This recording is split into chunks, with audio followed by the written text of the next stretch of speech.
இயற்கை விவசாயம் மீது கொண்ட ஈடுபாட்டால் தனிக்காட்டு ராணியாக வாழ்ந்து வருகிறார் நெல்லை மாவட்டத்தைச் சேர்ந்த பெண் வன ஊழியர் ஒருவர்.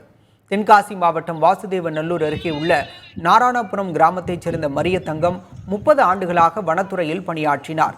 தம் குடும்பத்துக்கு சொந்தமான 5 ஏக்கர் நிலத்தில் விவசாயம் செய்யும் இவர் நாட்டுக்கோழி வளர்ப்பிலும் ஈடுபட்டு வருகிறார். விளைவிக்கும் பொருட்களை தாமே சந்தைக்கு எடுத்துச் சென்று விற்பது உள்ளிட்ட பணிகளையும் மேற்கொள்கிறார். வயல் காட்டில் எந்த துணையும் இன்றி இரவையும் பகலையும் தனிநபராக கழித்து வேளாண் பணியில் ஈடுபட்டு வருகிறார் மரியதங்கம். என் மாமனாருடைய தோட்டத்தில் நான் விவசாயம் செய்கிறேன்.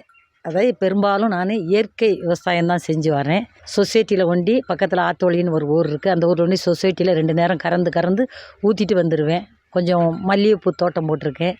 அந்த தோட்டத்தில் விளையிற பூவை எடுத்து சிவகிரியில் கொண்டு கமிஷன் கடையில் போட்டுட்டு வந்துடுவேன். அடுத்தப்பல கொஞ்சம் கொஞ்சம் வெங்காயம், காய்கறி மகசூல்.